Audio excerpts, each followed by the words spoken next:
किसी देश में एक जंगल था। जंगल के पास एक ऊंचा पहाड़ भी था। एक बार जंगल के सभी जानवरों ने मिलकर एक प्रतियोगिता कराने की योजना बनाई। प्रतियोगिता में सभी जानवर भाग ले सकते थे, जिसमें सभी को उस पहाड़ की चोटी पर पहुंचना था। चोटी पर सबसे पहले पहुंचने वाला जानवर को पुरस्कार दिया जाना तय हुआ। तय दिन के अनुसार सभी जानवर उस स्थान पर एकत्र हुए। प्रतियोगिता में शेर, बंदर, जिराफ, हाथी, लोमड़ी इत्यादि सभी प्रकार के जानवर तो थे ही, मेढकों के एक झुंड ने भी भाग लिया। प्रतियोगिता शुरू हुई। अभी कुछ ही देर हुआ था कि जानवरों की एक झुंड से आवाज आई, अरे देखो इन मेढकों को, ये भी हमारी बराबरी कर रहे हैं। थोड़ी देर फुदकने पर ही इनकी जान निकल जाएगी।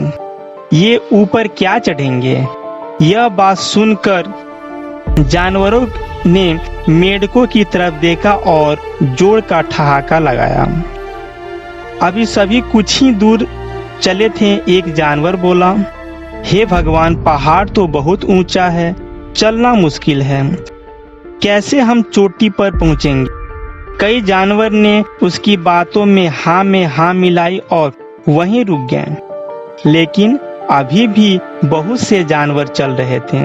कुछ समय बाद फिर आवाज आई, मेरा तो पैर दर्द कर रहा है, कहीं मैं थक कर बेहोश न हो जाऊं। बेकार है जाना।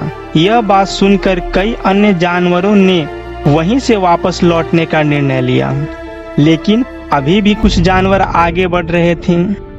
थोड़ी देर बाद ही फिर आवाज आई, इतनी ऊंची चोटी पर चढ़ पाना हमारे बस की बात नहीं, हम कोई पर्वतारोही तो है नहीं। साथ चल रहे कई जानवरों को यह बात सही लगी और उन्होंने भी वापस लौटने का फैसला किया। अब कुछ जानवर और कुछ मेढक चल रहे थे। समय गुजरता गया, जानवर कम होते गए। अंत में उस चोटी पर केवल एक मेढक फुदक कर पहुंच सका। यह जानकर अन्य जानवरों को बड़ी शर्मिंदगी हुई। उन्होंने उसी झुंड में एक मेढक से पूछा, यार एक बात बताओ, तुम्हारा दोस्त चोटी पर कैसे पहुंच गया।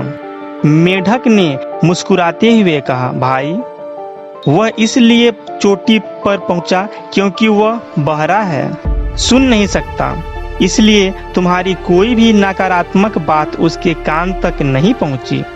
यह बात सुनकर तमाम जानवर स्तब्ध रह गए।